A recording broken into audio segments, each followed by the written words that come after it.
Hello, everyone.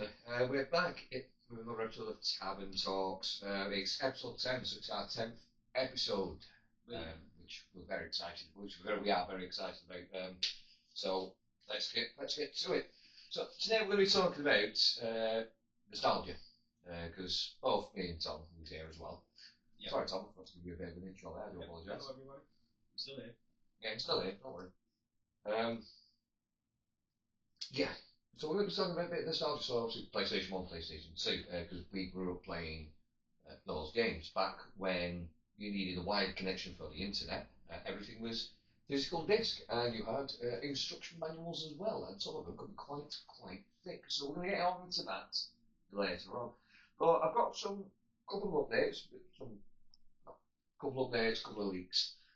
So 007, the new James Bond game, 007 First Light, has been delayed till May 27th. So it's no longer coming out in March. It's been delayed till May. So I'm hoping it's going to be a really, really good game because the trailer looks absolutely fantastic. The gameplay looks really, really good. The combat looks absolutely fantastic. The stealth mechanics.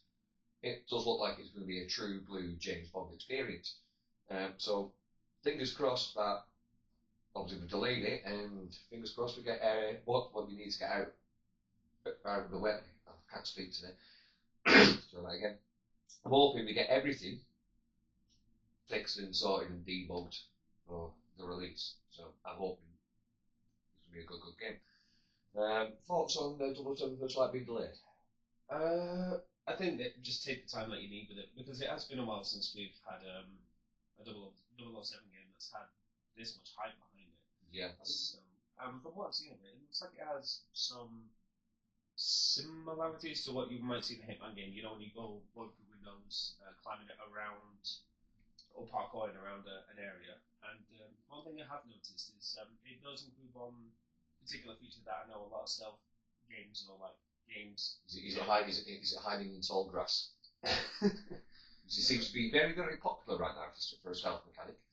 Stop hiding us in tall grass. But also conversing with people to get yourself out of trouble if, for whatever reason, you might get caught. Because like if you get caught walking through a window, you've got to try and talk yourself out of that, which James Bond does do in the films, doesn't he? Yeah.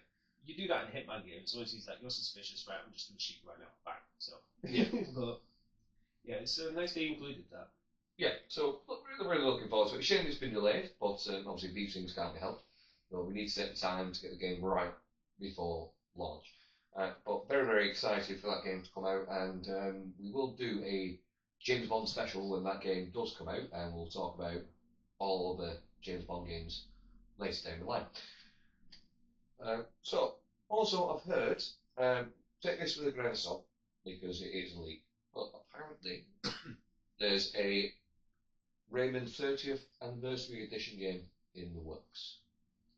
Is in like the original story? Yeah, I'd like to take with a grain of salt because it is just a leak, it is just a rumour. But if they do that for Rayman's 30th anniversary, that'd be absolutely amazing. Because I remember playing those games. I actually love Rayman's. The original 2D platform. It was also one of the games that they brought back when they did the. I can't remember which anniversary it was, but for the PlayStation 1, where they did the small version, the emulated version. Rayman was one of the games on there. Just going back and playing that, the original one again. It's just brought back so many memories. And I used to play it all the time, because as kids we went to Pontins, and when I first discovered that game, it was at Pontins, and we had like a bit of a video game area set up for all the kids. So you had the play area, which the ball, paper, slides, all that. Yeah. And then you had this video game section, and they had the PlayStation 2, an Xbox, if it was Xbox original, and I think we had a GameCube as well, and an N64. So we had 4 consoles, and you can sit down. Obviously, we only had one of each, so it was like one PlayStation, one Xbox, one GameCube, one N64. So if you couldn't get on, you had to wait your turn. Obviously, and the rules were, if you died, it's pass and play. controller. Yeah, pass and play. So those were the rules that we used to go off for single player games back then. But that's when I first discovered Rayman. That's when I first played Rayman, and I absolutely loved the game. I ended up getting it for Christmas that year as well, so it was even better. So I used to play that for hours, Rayman. So I'm really excited to hear that there might be a 30th anniversary coming out. Well, like I say, it is a leak, so take it with a grain of salt. But if it does come out, absolutely amazing. I'll definitely be on that. I think you will be as well.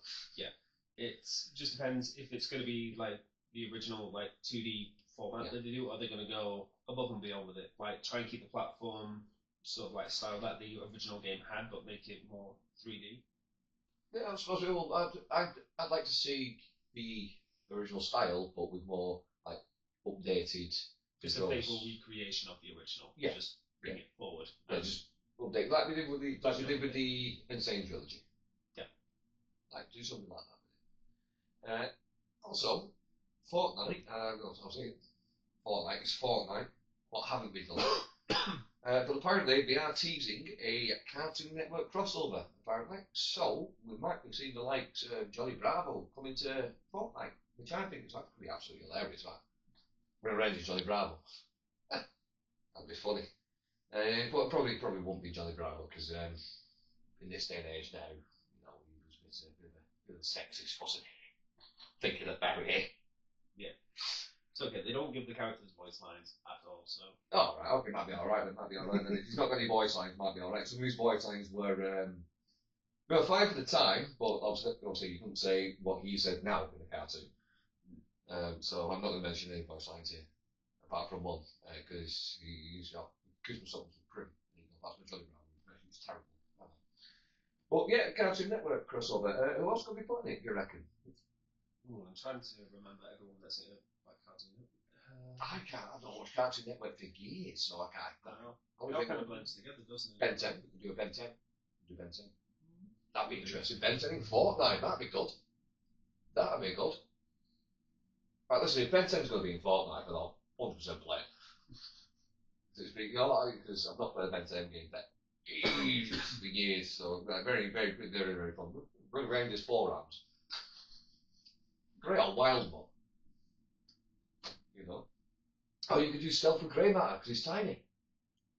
Oh yeah. I'm not sure you can switch between them, or it would just be like a static skin. Maybe one or two. You can obviously alternate between. Yeah, well, no, but the thing is, so which version of Ben 10 would they go? Would they go for the original, or would they go for the when he's a teenager?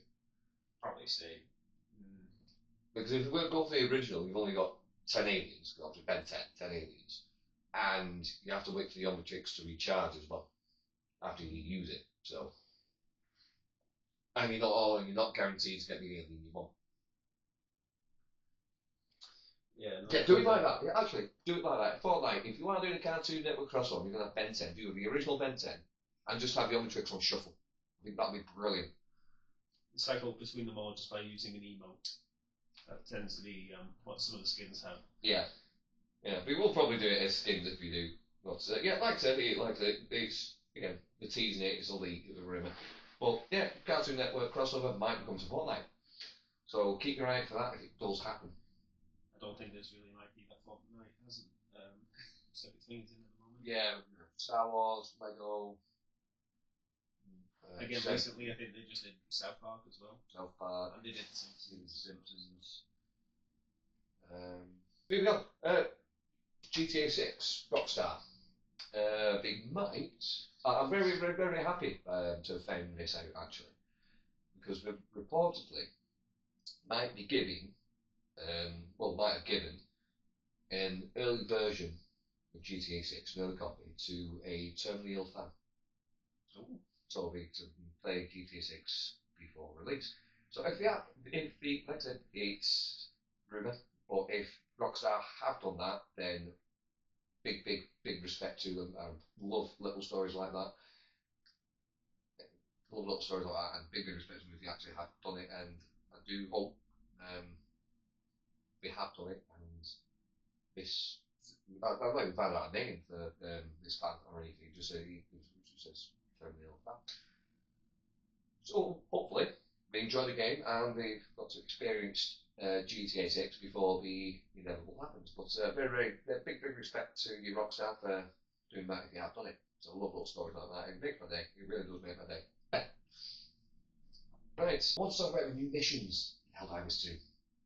We were on it the other night. Oh, the Commando missions. Yes, the new Commando missions. Absolutely brilliant. I'm loving them. What are your thoughts? Chaotic to say the least. Well, you don't have the stealth arm, do you? So you're struggling at the moment. Yeah, I don't have the warp on yet. I will be getting one soon.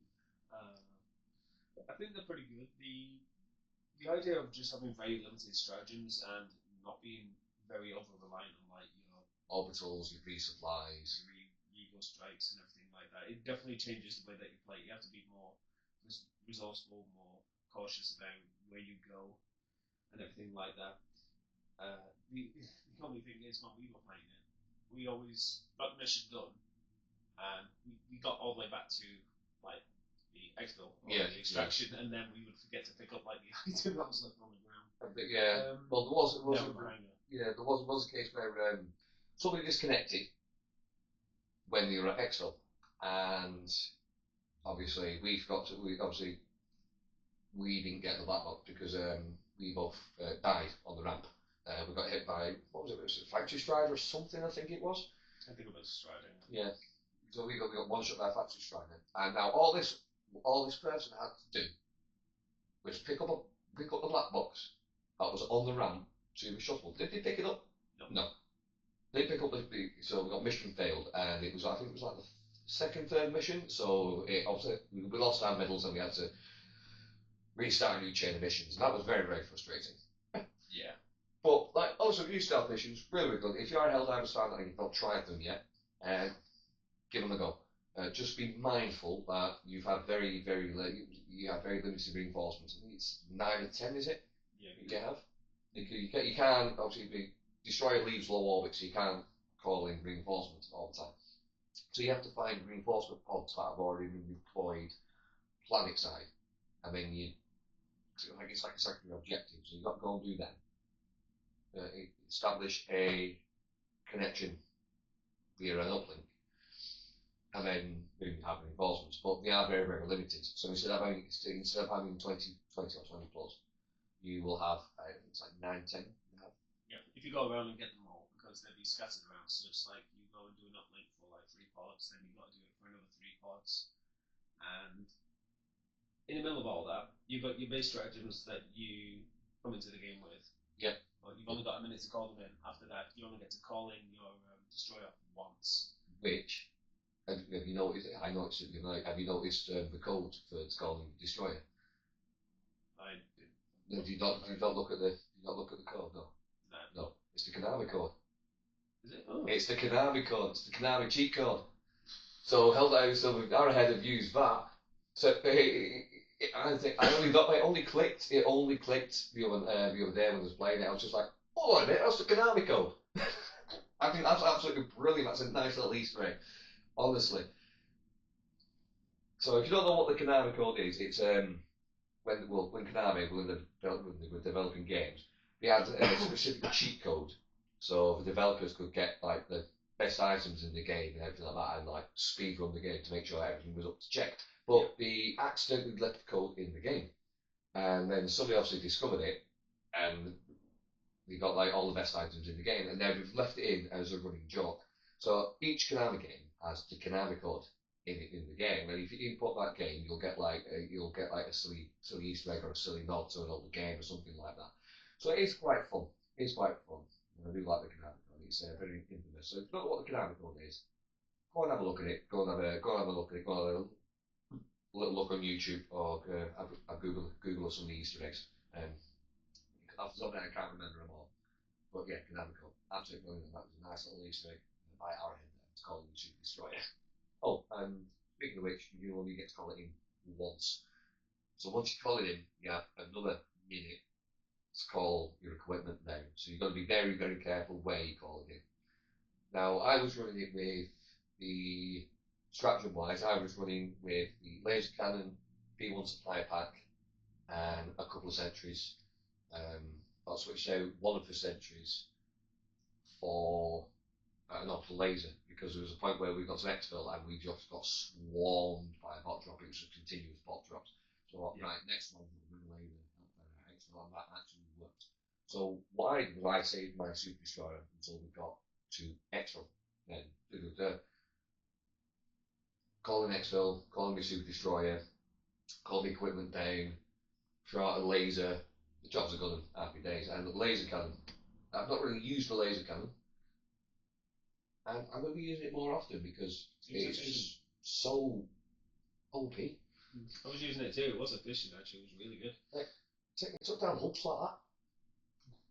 We only picked it up because it was literally infinite ammo, Yeah. so we wouldn't have to worry about resupplying it or anything like that. So it was good. Yeah.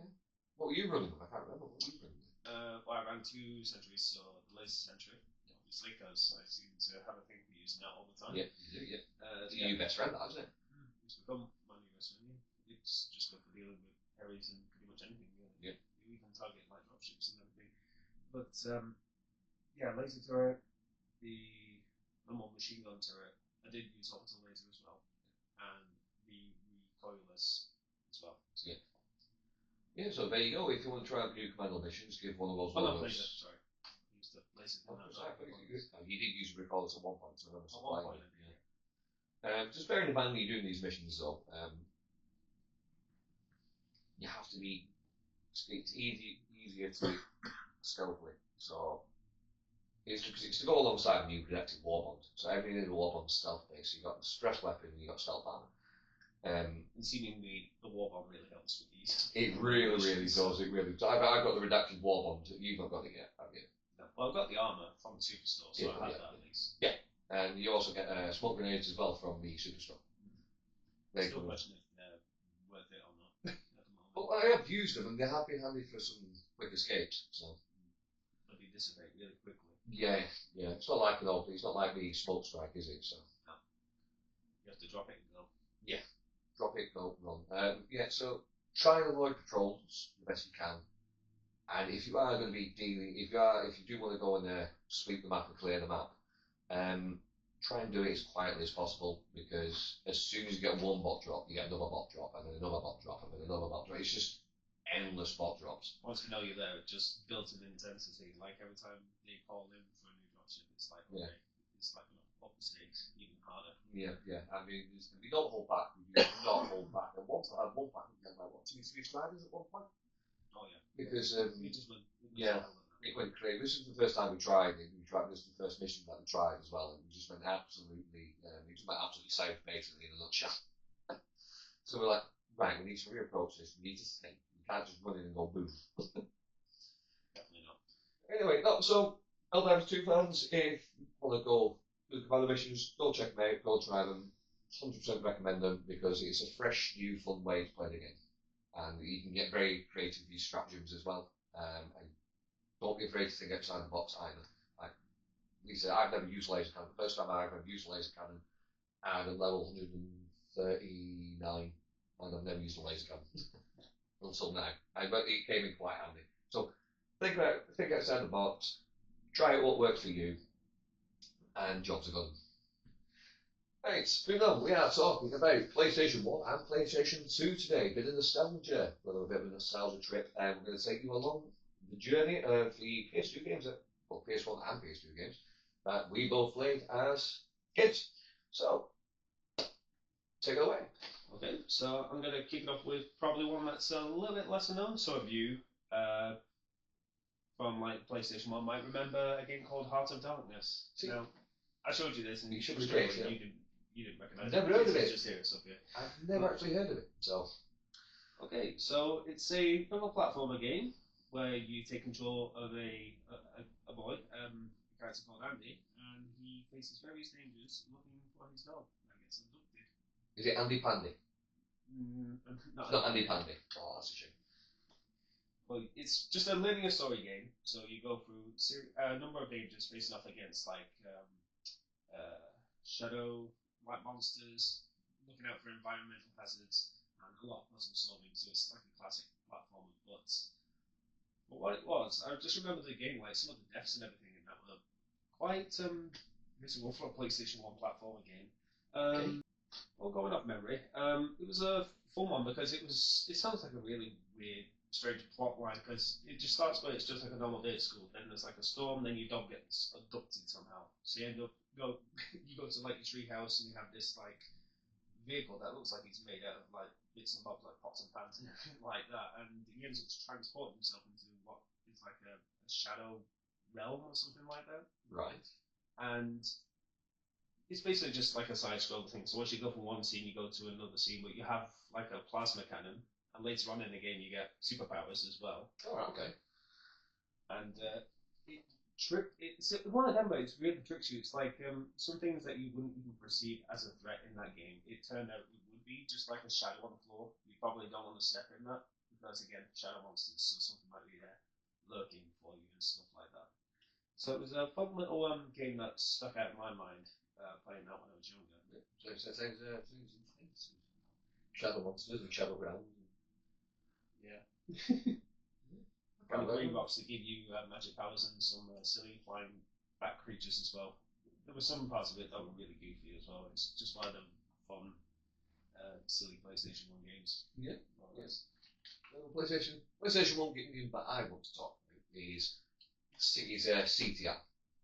So if you don't know what CTR is, it stands for Crash Team Racing, and it was a kart racer, and it was absolutely amazing. It was originally made and designed to try and kill off Crash Bandicoot franchise. I can't remember the reason why. I think it was something to do with Naughty Dog. Naughty Dog wasn't happy with Universal Studios not paying them enough or something like that because they kept because we didn't own the at the time we didn't own the IP, so we didn't get the money from the IP even though it was their thing. We didn't own the IP rights. Universal did, so they kept pretty much all the profit.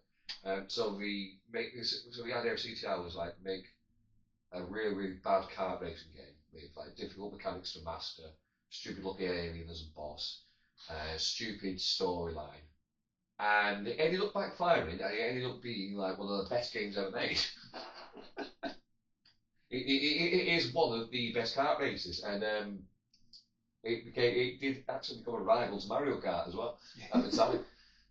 So yeah, it was absolutely brilliant. And the storyline is you have to race in a Grand Prix to stop nitrous oxide from turning the planet into a giant car park. That is the story. That is the storyline. That is the storyline. And to get there, you have to so you have like obviously your races. You get to pick who you can race now. So obviously Crash Bandicoot, Coco, Cortex, Engine, Dingo, Tiny Tiger, Polar, and then what was Cat called? She called Purah. Got to play Purah as well. I'm pretty sure I missed a couple out. Yeah, I probably have missed a couple out. It's been a while since I've played. But like, it was absolutely amazing. And the races just got harder and harder and harder as you went along. And so you have this area. You go around. You do the races. You collect keys. If you get enough keys, you can race the boss of that area. And the very first character you race against is Ripperoo, and he just throws out TNT boxes at you and leaves nitro boxes all along the track. So we trying to take over him. Oh, and he goes like really, really fast. He's like for some reason. But anyway, you beat him. You beat him, and you get to move on to the next area. Now the next area it's all like Inca / Aztec style, and that's where you race again. You do all the races, and that's where you get to race against Apu. And if you beat him, he has a bit of funny dialogue, and he goes, "Papu lost because he'd not had big enough breakfast." it's just this giant fat guy, and in like the smallest car possible. Honestly, he's absolutely brilliant. He throws potions at you. I mean, you've also got Pinstripe as well, who he just constantly fires bombs at you on one of my favourite racetracks, Hot Air Skyway. It's just, yeah. If you don't know what I'm talking about, like, obviously, you've got Crash Nitro Full Remastered. So you have got the remaster. And that's a combination of Nitro Kart and CTR. We'll talk about Nitro Kart. in a bit. But CTR, absolutely amazing, really, really fun game. And you had like battle mode, you had like a battle mode as well that you could do. So the story was single player, but you could do like cups where it was 4 races and you compete against friends or either online or co-op. Now the online back then was a bit funny, so you had to physically plug in a router to your console, and it was a wired connection. Wired connections were a thing. It's not always, it wasn't always wireless, and it was just such a good fun little game. And like I said, we made it bad, and we made it difficult to master to try and kill off the franchise, but it just ended up becoming like one of the best kart races ever made. So it kind of backfired on Naughty Dog there, to be honest. But yeah. But then he also got props for making a game that everyone likes. So. Yeah. Take. Yeah. Then we had Crash Nitro Kart somewhere up there. I don't remember. I remember playing it. I don't remember playing much of that. Well, I don't remember much of the game though. I knew it's something to do with aliens. Yeah. I don't remember Nitro Kart all that well. All I remember is an alien guy, and you had like your car transformed into like these like magnetic wheels.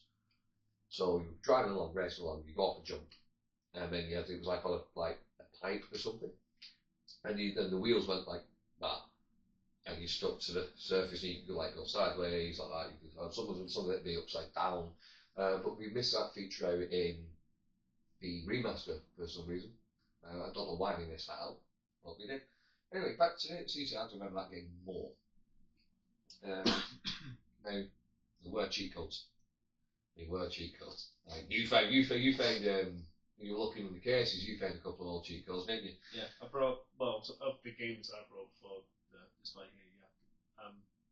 Childish handwriting on a bit of paper with all the cheat codes. Like, I'm surprised I kept those. Yeah. So back then, there was no YouTube tutorials or anything like that, was there? No. You had to online and you had to figure it out yourself. You weren't handheld like you are in some of these games that are going out now. But anyway, with CTR, if you beat if you beat a boss, you could unlock the boss as a racer. Not for the story, but for cups and single race and things like that. Yeah. And there was also cheat codes in the game, and you could unlock you could unlock the very first level of Spyro as a demo for the first Spyro game. We put a Spyro demo in CTR, and you enter a specific code on the title menu, and you got to play a demo Spyro. So this is before the first Spyro game was released, and it's only the first level we got. It's only the first level, but it was like back then. It blew your mind. It blew your mind back then. The game within the game. That's probably one of the first times they ever do something like that. Yeah. So it blew my mind. When I heard about this, I thought like, oh no, sure, you're joking. Like, no, I'll try it. So my friend told me the code. Went over to the code. I went on, typed in the code. Boom, played the first level Spyro. I was like, whoa, this is amazing. And I ended up did actually go buying Spyro as well, because of that demo. So it worked. And there's you can look some characters as well. So there's Fake Crash, which is Crash Bandicoot with a giant mustache, of course. And you could also look, I can't remember all the characters you unlock with cheat codes, but I remember unlocking Fake Crash, so Crash Bandicoot with a giant mustache. And you also unlocked Penguin. I think it was called Penta the Penguin, something like that. And when you raced as him, it was you used to go. He only had one voice line, and all he said was "Penguin Year One," which was a bit of code left in by the devs accidentally for the character. So as you're racing around him, he just goes "Penguin Year One." Well, okay, all right, Penta. Anyway, still apologise for all the coughing as well. Do all stuff. Yeah, it's that time again. I just thought you were doing a general previous impression, to be honest. No, well, yeah, we'll blame that. Battlefield. Front. I was I saying. got it right the first time, then I got it wrong. Anyway, there you something, sir. Well, that's my point now. Like I said, I can't remember watching that car. I remember enjoying it as a kid. I just can't really remember the storyline. I can remember the tracks and the characters, and the cars. I just can't remember the storyline. I remember getting transported to an alien planet for some reason. You take place in this intergalactic couple, I think it was. I think that was the storyline. Anyway, moving on. Crash Tag Team Racing, I'll talk about as well. Because I played that game. Yeah, alright, I like Crash. And we probably will do a Crash episode at some point. But Tag Team Racing, I love Tag Team Racing. Now, Tag Team Racing had mixed reviews. Did you ever play Tag Team Racing? No, I don't think I've played No. So basically, you're at a theme park and you're taking part of this racing, this theme park. I mean, things go wrong as a body. Things go wrong. The theme park gets sabotaged. So you had the hub where it was like semi-open world. I want to say it was like semi-open world. So you could run around in the theme park, look like different areas, do side missions, collect coins, collect wampers, buy costumes, and do like side missions for like characters in the game, things like that. And that's how you unlock like different cards. Different cards, I think, if I remember correctly. Yeah. But the thing about tag team racing was now you were racing against everyone else. So there's no teams racing against everyone else. But I think on PlayStation, I think it's triangle. If you click triangle next to another racer, you could merge your cars. So one person would be driving, and then another person would be manning a turret. So and the turrets just shot like really random things. There's a turret that shoots chickens. Just shoots live chickens at racers. So you fire and all you hear is it's quite funny to be fair. Also, Crash Bandicoot has a Wampa Gatling, so he just constantly fires Wampa fruit out, which is actually pretty fun. So you merge together to do that, and to get out of it, you just click triangle again to separate. But you could actually stay together like that for the entire race. So whoever was and how it worked was whoever was the driver got first place, and then whoever was on the turret got second place. So if you're on the turret, you got second place. But you only have to come. I think you only have to come top three anyway to carry on with the story. So you only have to come top three anyway, so it wasn't a big issue. Yeah. But yeah, it was just fun. It was just fun little things like that. And there's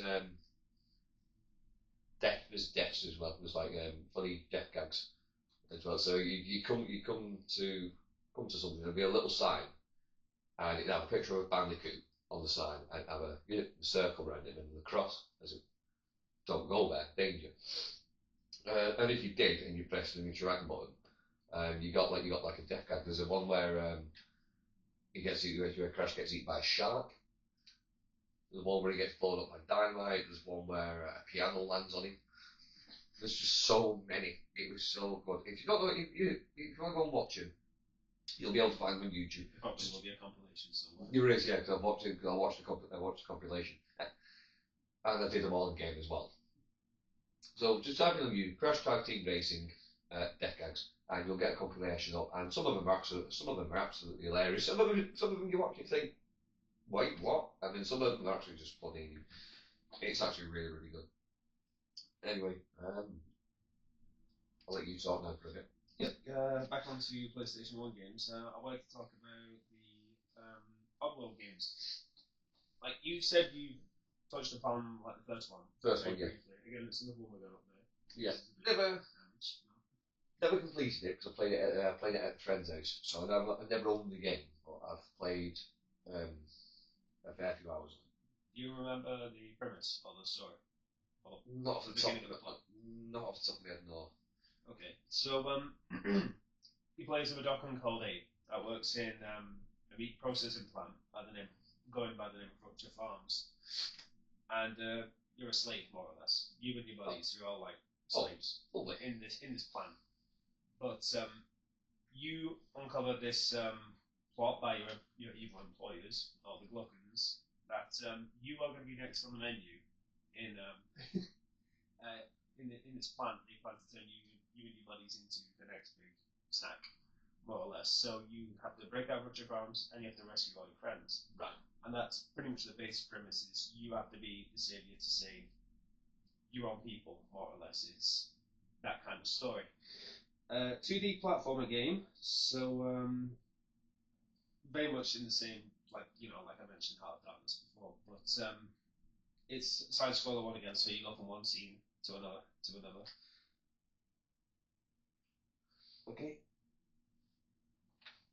And so after escaping Roger Farms, you more or less find your own people, like a tribe of Right. people, Okay.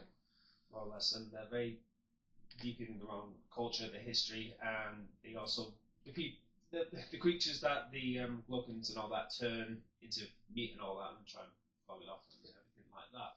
They're actually spiritual creatures, so you have to go through their temples respectively to gain their power. I can't remember the name of the power that it gives you, but you turn into this creature, so when you go back to Richard Farms, you more or less transform and you just annihilate everything. It's so nice. And the second game, because I'm going to address that was Oddworld Apes Odyssey, but Apes Exodus, the following one. Similar premise, you have to go in, save everybody, do that all over again in Nectar Mines, going through even more spiritual trials and stuff like that to get tattoos and then turn into the monster again, rinse and repeat. Those two are very similar games. That makes sense. Didn't they remaster the first one? They did. I was just going to get to that. I don't remember seeing the remaster. I've not got the remaster, but I remember seeing it about. But it was also one of the first games that also where your actions also have consequences as well. Oh, it's one of them. It's one of them games. Because the goal was to save everyone with minimal to no casualties. It'd be a tedious goal, let me tell you. So this affects the ending then, does it? Yeah, because you have this thing called karma. Give or take, obviously. So that would determine the outcome at the end of the game, whether it's a good or a bad ending, and pretty much Abe's fate as a whole. And this is pretty much present in all of the games, both the first two, which were the PlayStation 1 titles, which we'll talk about now. They didn't do another one until an Xbox exclusive, which was Munch's Odyssey, and then Stranger's Wrath after that. But they were mainly Xbox titles and a little bit later on down the line. But like you said, the original story of Abe's Odyssey did receive a pretty faithful and brilliantly well done 3D remaster of that game, and it's spot on. Yeah, I played that all the way through. Yeah, so I was actually thinking of getting the remaster, and then I was just like, I don't want to, because some remasters aren't that great, are they?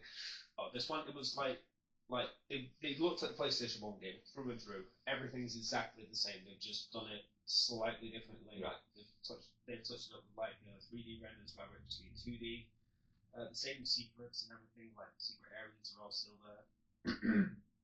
More or less. I think there's even more Monopolies that you have to save, because in the original there was 99, 8 being the 100th, but I think there's even more. I think there's nearly 300 to save in this one.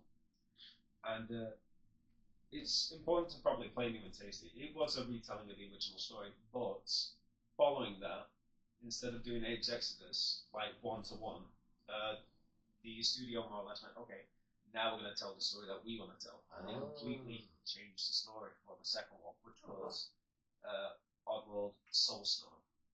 And that was fairly recent as well, because New and Tasty was 2014, so Soulstone was 2021. So it's only 3 years ago when they made that. They completely redesigned the game, and everything was really good. Yeah. I'll have to pick up the remasters and give them a go. One thing I did notice as well when I was doing my research for this as well, and I actually had no idea, but it was also available on Switch. There was a Heroes collection where 4 of the games were just out on Switch. I'm like, I have to get that. I think I've seen that. Because it included, New and Tasty, Soulstone, Stranger's Wrath, and Munch's Odyssey. I'm like, they're all on Switch. Yeah, on the Switch. Yeah. Well, I was like, wow. Okay. I know what I'm getting for Switch next time. They're worth a playthrough. As far as nostalgia, that was one of the very first games I ever played Oddworld. So yeah, CCR was one of the very first games I played. Alongside things like the original Tomb Raider and stuff like that. Yeah. Right.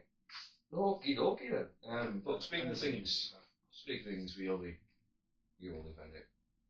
I only find out. This is through the Lego Star Wars 2, the original trilogy. Okay. So, like obviously, so last week we did a Lego episode, didn't we? Yeah. But this really only got released. This really only got released halfway through the week. So I saw it on like a Lego compilation video. It's called like the best DLC in Lego games. And Lego Star Wars the original trilogy popped up as the first one. I was just like, PlayStation 2 didn't have any DLC. Turns out what you can do if you had Lego Star Wars 1, the video game, and you had saved data from that game on your memory card, and you load up Lego Star Wars 2 the original trilogy in the cantina, go to where you get your extras from, and you can buy with studs, use old save, and you unlock the prequel characters in the original trilogy. That's a thing. That's the thing. I only found this out the other day as well. I do not remember this being in the game. So you can play as General Grievous in the original trilogy, or Darth Maul, or Qui-Gon, or young Kenobi, or Kid Anakin. But Count Dooku's bugged though. He hasn't got access to chain lightning. So he doesn't have his lightning powers. It's only character that's bugged. But yeah, you can unlock the entire roster of Lego Star Wars 1 in Lego Star Wars 2 just by buying an extra called Use Old Save. Wow. No, didn't have a clue. Yeah, I didn't know that either. And like we love those games, and the fact that we never knew that, it's just absolutely mind blowing. Jeez, man. Yeah. Yeah, so that's classed as the first Lego DLC apparently.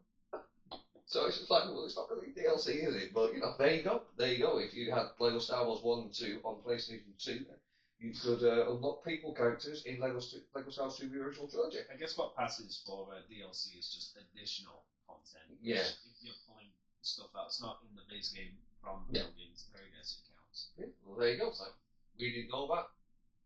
So now we do know that, and now you guys know that as well. But let us know if you've ever done it, because I don't have a clue with that one. I never knew that. We're just Probably. I mean, have you seen that streams? Right, moving on. I just wanted to get that in quick because that's just jogged my memory then. Moving on. Did you ever play a game called Scooby-Doo 100 Nights of Fright? Not 100 Nights of Fright, no. Oh, you missed out. Did you play? You missed out. Which one you played? Was it Unmasked? No, I'm trying to remember which platform that was on now. It was Scooby-Doo and the Cyber Chase. Cyber Chase. Another good one. I played that. I didn't play that on PlayStation. I played it on Game Boy. Oh, yeah. I think it must have been on like PlayStation. It was. PlayStation 1. No, it was on PlayStation. Yeah, PlayStation 1/2, I think it was. But I didn't have the console version. I had it on Game Boy Advance. So I played a completely different version to you. But still fun game. Cyber Chase. One of the best Scooby-Doo games out there. 100%. But best Scooby-Doo game for me is like the Scooby-Doo 100 Nights of Fright. Now, basically, what the game is, like, it was Daphne's friend brings you. You go there, and it's a big old haunted house. Her uncle, who's a professor, has gone missing. So she calls the Scooby-Doo gang to help solve the mystery. And you have to fight through all classic Scooby-Doo villains. So you've got the Green Ghost, you've got the Black Knight, you've got the Zombie, you've got the Witch, you've got the Diver, Tar Monster, Pterodactyl Ghost, yeah, all them. It's all classic Scooby-Doo villains. Now some of them are like final bosses at the level, and some of them are just like, so for example the Zombie, there's like loads of engines rolling about. And then you get some like fun power ups as well. So you get stuff like you can get a helmet to help you, like, because Scooby-Doo's a dog. It's not like you can kick and punch. So he has a charge attack. So you find this helmet, and if you press and held square, and you do a head charge, and that'll knock like a zombie on its backside, or it'll help you break through like some weak wooden boards into like a secret area or something. Yeah. You also had the Witch Doctor in there as well, and he just goes Geronimo all the time. So Witch Doctor, yeah, he's in there as well as a minion, not a final boss. But there's some really memorable moments in that game for me. Actually, I can't remember who the main. I can't remember the main villain is. I can't remember his name, but I remember going through it, and the Black Knight was the very first boss battle, the Black Knight, and you had to defeat him by charging into some buttons because it's on a rooftop. It's on the rooftop, and there's a storm happening. So you have to charge and press these buttons while he stood over the button, and the Black Knight would get electrocuted by lightning. So you had to try to track the lightning to the Black Knight. Anyway, it turns out all these monsters were holograms, like solid holograms, which was very interesting. And yeah, it was just really, really fun game. You also collected these things called monster tokens. So you had this thing called a monster gallery. And you collected it to unlock the monsters in the gallery. You had to collect the monster tokens. Now I collected them all, obviously. And it's just this one side. It was actually a cross between 3D, 3D open, and side scrolling. There was a bit of both in there. But the monster gallery, it was a side scroll.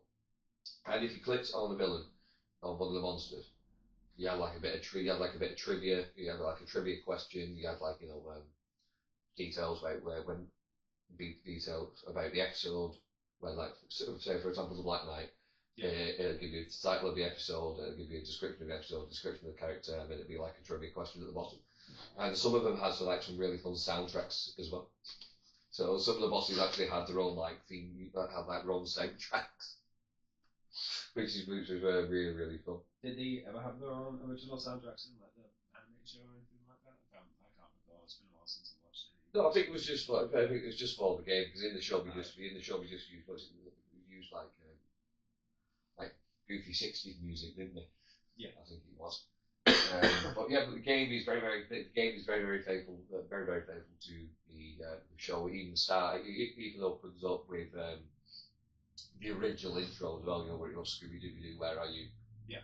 So basically, your only intro, it's the house, isn't it? Yeah. That's the house in the game. So you go to the house from the intro screen. So yeah, it was absolutely wild. It was so fun to play. And you had like different areas. So you had inside the house, you had under the house, which is obviously the basement where the secret lab was. You had the attic. You go to the rooftop. You had a hedge maze. You had the docks. You had a cove you could go to. You had the lighthouse. You had a fishery. It was so fun. And some levels were just absolutely mental. Like in the fishery, for example. If you fell on the right, so you had to go across the roof and maybe, or you had to go across the roof and there'd be like treadmills, like going like super fast. Yeah. And if you got knocked off down below. You got knocked off down below, and it was just piles of fish everywhere, and you couldn't run properly. So you were just skidding about everywhere because it's fishy, and the floor's like oily because it's fish, it's oil. So you're just skidding about everywhere, like skidding like that, and it makes like a sound when you stop and everything. It's absolutely fantastic. The sound effects in that game are amazing. I mean, I'm just talking about it, I'm not doing it justice. Just go and look for yourself. I really, really, really, really recommend playing that game. If you can get access to a PlayStation 2, go and play that game. Scooby-Doo, that's right. Absolutely 100% recommended. Especially if you're a Scooby-Doo fan. And some other power-ups as well. This is one of my favourite ones. Now, you could hide from the monsters. Yeah? So you get a disguise, and you wonder what the disguise was. I can imagine it, well, if it's Scooby Doo, I can imagine it being like there's a lamp and you just put a lampshade on. It was, yeah. It was, yeah. So you press the hide button, and Scooby would take out a lampshade, put it on his head, and he'd be wearing fluffy slippers as well. To be silent because slippers don't make sound, do they? So, yeah, it's very, very Scooby-Doo, very, very, very faithful to the show, but it's so goofy, it's so gaggy, it's so funny. It kind of reminds me of, I can't remember the full title, but the Pink Panther had a game like that, something, on one point, where it was in a house and you go from like these doors to like different areas, like different ones, different scenarios and everything like Probably. And I remember there being a high mechanic or whatever, a chase sequence in that game would happen where you dive into like a suit of armor or into a locker or something daft like that. Yeah. Well, speaking of which, you can actually upgrade the disguise mechanic if you collected the Black Knight's armor, which is very, very, very difficult to get because it's just you don't know. Like I said, back then you had no YouTube tutorials or anything like that, so you had to like explore and find everything. Yeah. Now, to get the Black Knight's armor, it was very, very out of the way. It was on like some really high balcony that you had to get to. You had to figure out how to get to it by using flying carpets. As because the flying carpets were like movable platforms, so we go up, we go down. But you didn't think you could go any higher. But I mean, how I thought, I found it completely by accident. I just saw this carpet come down in the corner of my eye. I was like, what's up there? So I got on the carpet, it went all the way up, and Black Knight armor. So you can walk around dressed as a Black Knight, and the monsters won't attack you. Oh, and you can also get a double jump. You can also get a double jump. You know what gives you a double jump? Springs. They just actually, yep. Springs on Scooby's feet. That's what gives you a double jump in that game. Honestly, like if you've not played it and you've got access to a PS2, I highly recommend playing Scooby-Doo 100 Nights of Fright. And that was on which platform? PlayStation 2. Absolutely brilliant game. Absolutely lovely. Right. Did you ever?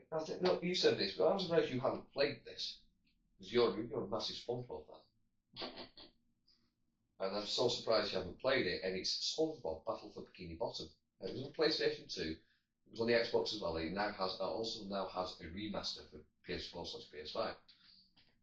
But I'm surprised you didn't play it. So basically, the plot of this game is it's a battle for Bikini Bottom. So Plankton trying to get the Krabby Patty recipe as always, and so he creates an army. Yeah, so he creates an army of robots to do so. But he accidentally leaves the switch on "Don't Obey." So the robots go rogue and take over Bikini Bottom, and you're playing as SpongeBob, and you have to go and fight the robots as SpongeBob. But it's just it's very faithful to very faithful to the earlier seasons of the SpongeBob show. You have Bubble Buddy. Bubble Buddy's in the game that you can interact with. Obviously, Mr. Krabs, Squidward, and like in the real game, you can literally go into Squidward's house and break everything in his house. Like deliberately. Now, if you do this on the remaster, you actually get a trophy for doing it. I can't remember what the name of the trophy is, but I remember getting a trophy for doing it. So you can just go in and annoy the hell out of Squidward. Obviously, Patrick's in the game as well, and you can get Sandy. Because you can play Sandy in some of the levels as well, so you can play SpongeBob, Patrick, and Sandy on certain levels. So it's just really fun game, and SpongeBob has magic bubble powers, obviously. So you can blow like a guided missile out of a bubble, and you go out and you'll blow a guided missile. You control it, and you can blow things up with a bubble missile. It's just so wacky. Obviously, there's different areas. So you've got all the classic locations. You've got the Krusty Krab. You've got the Chum Bucket. You've got the beach, which is Summit Lagoon. Can't remember what's the name of the lagoon there. Oh. I can't remember. It's just something lagoon anyway. You also have like a ski. You also have like a ski section as well. I mean, Spugger and Spugger slides down on his tongue. On his tongue. Slides down on his tongue. Yeah, it was just so. Oh, you had a cinema. You had a cinema there as well, where you could actually the cinema and watch the cutscenes. It's a really fun game. I'm surprised you've not played it, to be honest. Yeah, that must have slipped my mind. Yeah, well, it's been remastered now on the PS4/PS5, so I've looked. I'm going to find out in store then. Yeah. It wasn't that much either, to be honest. I think I got it for like 20 quid. And that's when it first came out, so you're not even charging full price, so probably get it for less now. I would imagine on the day, especially with Jeremy sales on. But yeah, 100% recommend playing SpongeBob Battle for Bikini Bottom. Right. Anything else you've got for us, Tom? Yep. A horror game this time. Oh, yeah. Well, first of all, the early days of like Resident Evil for a start. Is this going to give me nightmares? It's not Resident Evil, but it is a Capcom game. And it was by the same team that did the original Resident Evil. Oh, right, okay. So, you know, like the scene scroll ones. Yeah. But they also did another project, which was Dino Crisis. I've heard of Dino Crisis. Never played it, but I've heard of it. I've seen gameplay. It was really good. And to be fair, I was fairly young to play it when I did. So, yeah, it did kind of give me nightmares for a little bit. And I certainly wanted to avoid a T-Rex encounter as much as I did in that game. But it's a survival horror game, by Capcom, the same team behind the original installments for Resident Evil. And it shares a lot of similarities in terms of its game mechanics. So it's a lot of puzzle solving. Right. You do crafting. You have to manage your inventory, because you don't want to run out of bullets or medical supplies or anything like that. And the dinosaurs, they're actually pretty intelligent, to say the least, for what is a PlayStation 1 game. Because if you had an encounter with a dinosaur in the game, it would then remember which direction you went. So if you go through another door into another room, as soon as you walk out of view of that door or from a window, bang, it's going to bust in that room after you and catch you with a jump scare. So it was pretty good for doing that. In Dino Crisis, you play as a special operations agent called Regina, and you and your team land on a research station on an island in the middle of nowhere where they were working on a renewable energy source. So this is sounding like a more advanced version of Jurassic Park. It came out not long after Jurassic Park, and I think Jurassic Park is actually referenced in the game, funny enough. There you go.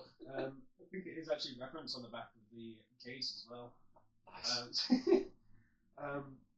Because I'm pretty sure at one point in the game, you're there on a turbo lift, and he talks about, so you've seen a real dinosaur, and she goes, yeah, it was a Pteranodon, wasn't it? And then he goes, it's just like in that movie.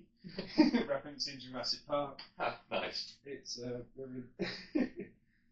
Okay, so you get to the island, and already quickly you discover it's just been an absolute massacre. Like, you've seen the telltale stuff, like blood, like disemboweled bodies everywhere. Like limbs knocking about and all that. PlayStation 1 games, it actually gives you advisory, like this game contains really graphic violence and gore. And the way it sets it up is like you're slowly introduced to it. This is the part that I remember Dino Crisis 4 right at the beginning of the game. You pretty much come in, you see like a fence cut open, just blood trails, like bullets on the floor, grass is still warm. That's a quote that Gail, one of the members of your team, points out, like, oh, these guys were shooting at something very recently. Alright, so what were they fighting? Not a clue. So, basically, you have to get the power back on, so you have to go to the outback to the generator. And along the way, that's when you see, like, the first body, like, arms off, intestines, spilled out. It's pretty graphic for a PlayStation 1 game. And the character's just full of wit, like, ooh, that's disgusting. Well, Manhunt was very graphic for a PlayStation game as well. That's what we've all known for, Manhunt, wasn't it? Being graphic, yeah. So Just not surprising. Just to build up a suspense, right, for that first encounter. So once you go in and you fix the generator, bang, you just hear gunfire outside, and your teammate's gone, you're like, where the bloody hell's he going? And next thing, you just hear snarling, and then bang, raptor attack. And yeah, that's really stuck with me because you have one of two options in that scenario. It's fight or flight. Like, do you stay and fight it, or do you run? Because it'd be terrifying if you stay to fight it and then whang, it knocks the gun out of your hand, because that can happen. They can disarm you in that game. Just what we needed, target dinosaurs. Yeah, there's a lot of quick time events as well where they just pop out of nowhere as well. So you'd be walking down a hallway, comes out a window, bang, just jumps on you. It's a very suspense. You're just there, button spamming everything. It's crazy. And yeah, the T-Rex encounters, they are definitely terrifying. Because there's just one point in the game where you're just going through an office trying to find like these documents, and then out of nowhere, bang, a head just comes through the window, and it's the T-Rex head, and it's there trying to just grab at you in that room. This tiny box room, you're trapped in there, and this thing's trying to get you. You have to keep shooting it to get its head to back off, just so you can make a break for the door. Nice. So yeah, it's pretty much been dubbed as Resident Evil, but with dinosaurs, more or less. It sounds like a very fun game. Mm-hmm. And like I said, I've never played it, but I've seen like bits of gameplay on YouTube, and it does look really good. It did get some sequels too. Yeah. So the original one is always going to be a fan favorite to everybody. Yeah. Dino Crisis 2 was pretty much the same thing. It was a little bit more arcadey. The second one. It still obviously kept everything that the first one had in terms of like how graphic it was, but they obviously expanded the roster of dinosaurs, new locations, like it was all in the jungle and everything like that. 2 playable characters in that one, and pretty much how you got your weapons and everything. It was like a store system. Yeah. Like you'd have a boat, which was like your hub. Oh, right, okay. You can go onto a computer terminal and then you spend the points to get like a load of different weapons, different gear and stuff like that. And that's pretty much how you manage yourself in that one. So it was a little bit different there. And then it also introduced something bigger and badder than the T-Rex, which was the Giganotosaurus. It was colossal. That was an interesting encounter the first time I did that. And then there was Dino Crisis 3, but I don't think anyone really wants to talk about that one, I'm going to be perfectly honest. The first 2 for me are enough, because the third one was dinosaurs, well, like zombie dinosaurs in space. It was really, really weird. Zombie dinosaurs in space, wow. It was a really weird fire concept, that one. Yeah. Sounds like a bit like a film called Iron Sky. If you know what I'm talking about, you know. If you know what I'm talking about, if you've seen the film, you know exactly what I'm talking about. And anyway, Dino Crisis was back in 1999, so it's been a good while, and a lot of people are still asking for it to come back up, potentially have a remake. Since they're doing all the Resident Evil ones on it makes sense, doesn't it? Have been busy. But Shinji Mikami and the rest of Capcom still haven't said anything on there being a Dino Crisis remake, though I, for one, really want to see it. Yeah. I really do. Well, if it does get remastered, I'll give it a go. I'll finally play it. Well, you'd be happy to know that in October of last year, it was released on PlayStation Premium tier, and it is available on PlayStation Store now. Oh, right, okay. So you actually can get the original and play it. Yeah, there you go. I'll just play the original. I didn't know it was on the premium tier. I'll definitely give that a go then. I do have it. I obviously want to sit down and play it. I was contemplating doing a playthrough on it, so I might do it. I know someone, because they obviously said that they were going to do a remake, some people have taken it upon themselves online to try and do a faithful recreation of some of the best scenes in like Unreal Engine 5 and stuff like that. And there was one that did get released as like a playtest demo. Ooh. I still have it, I just haven't played it yet. Ooh. So maybe that's something that you could show off, could do, yeah. Well, let us know when you're doing that. Right, okie dokie. Right, that's all we've got. That's all we've got for today. I mean, look, there is obviously more games we could talk about, but you know what? Some of these we could just do a whole episode on. Yeah, we probably could. Yeah, to be fair, of course, I just want to give like honourable mentions to like obviously GTA, Gran Turismo, Tomb Raider, Citizen Citizen Run, Tekken, Soul Calibur. You know, just get a few honourable mentions that we've not. J-Pog. Jurassic Park, Genesis. Yeah, Jurassic Park as well. But just a few honourable mentions. And we could probably do this like select episodes on all these games further down the line. We should actually do a bit of a nostalgic trip for this once on the PlayStation 2 and all that. Tomb Raider and Grand Theft Auto. Yeah, we can definitely just do like our own episodes. Yeah, you could. Yeah. One last thing, Mo. I want to give a shout out to the iToy. iToy. That was so fun as a kid. Like before, so basically, before you had like all this VR, you had a game called PlayStation iToy, and this was before Xbox Connect. This was before Xbox Connect as well. So PlayStation were the first ones to do it. So it came with obviously you got the games. I was just showing off the game there. But you got a little camera. Got a little camera, and you plugged this into your PlayStation. Little camera. Plug that into your PlayStation. Yeah, it was PlayStation. It was our PlayStation at telly, can't remember which one. But you plug that in to have your PlayStation or your telly, and you had like mini games that you could do, and the camera obviously to track your movements. So there's one where you had to wash the TV screen. So it was you on the screen. So obviously the camera picks you up, you're there on the screen. Yeah. And you had to do that. Or you had to like clean the middle. You had to clean the telly like that. And it show you clean the telly, or you had to catch like random things falling down, in these mini games and everything. It was absolutely fantastic. Yeah, so little brilliant piece of equipment, honestly. And I think that's what inspired Nintendo to make the Wii. Because the Wii pretty much saw that and thought, right, what can we do to make this better? And then obviously the Wii came out and everyone forgot about the iToy. But I just wanted to give a shout out to the iToy because it was the very, very first one. So this was before Kinect, this was before Nintendo Wii, this was way before VR as well. And it worked so well. I reckon that it worked so well, and some people, it worked so well. It worked so well for the time. I think some of it is actually better than VR now. To be honest, I think personally, because you didn't require a headset or anything. It was simply just plug in a camera, and you were there.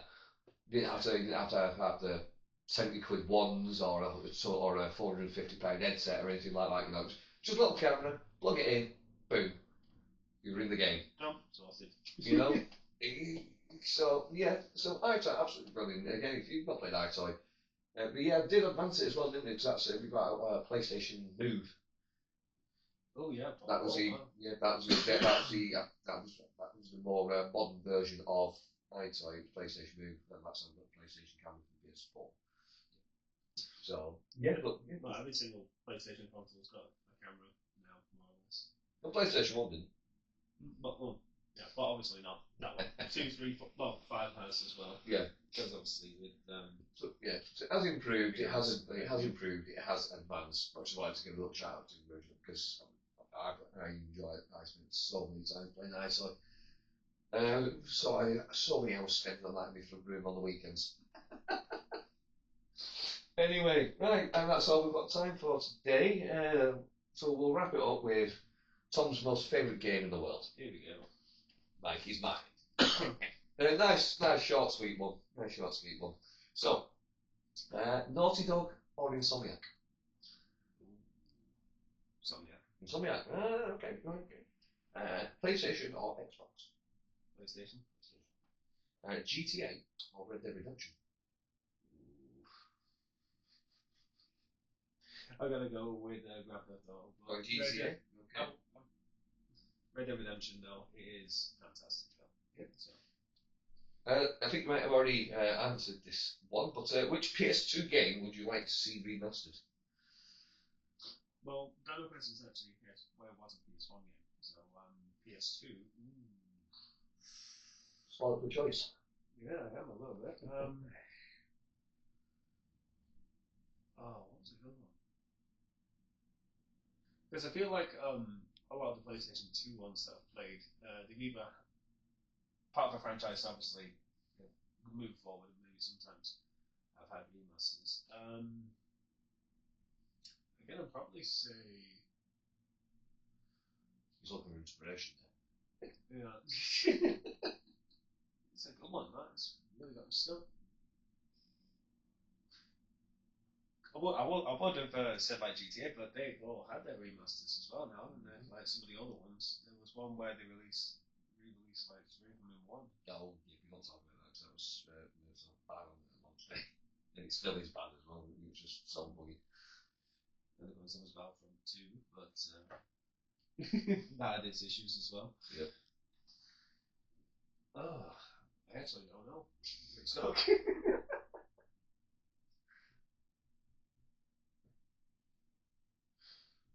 Oh, there must be one. There must be one. Well, probably J-Pog then. Yeah.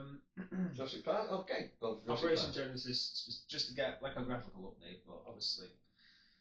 I mean, we do have Jurassic World Evolutions 1, 2, and 3 now, but that's the original one. So seeing that in a new light would be pretty good. Alright. Fair enough. Right. Your turn to ask me questions. There's the book. Okay. Naughty Dog or Insomniac? Naughty Dog. Okay. PlayStation or Xbox? PlayStation, obviously. GTA or Red Dead Redemption? Red Dead Redemption. I know. I do prefer Red Dead over GTA. I honestly do. But that's because I'm a Western fan. I like the Western films like John Wayne's and Clint Eastwood's and all that. It's great Westerns. So. Okay, which PS2 game would you like to see remastered? PS2 game I would like to see remastered. I'm going to say Scooby-Doo Would You Like to Fry? Okay. Either that or the X-Men Legend games. I'd like to see them remastered. Yeah, pretty good. But those Scooby-Doo 100 Nights of Fright, I would love to see a remaster of that. And why not? I mean, we've got Bikini Bottom remastered, so why not Scooby-Doo? Right, so like I said, that's all we have time for today. So thank you so much, everyone, for listening. As always, we really appreciate it.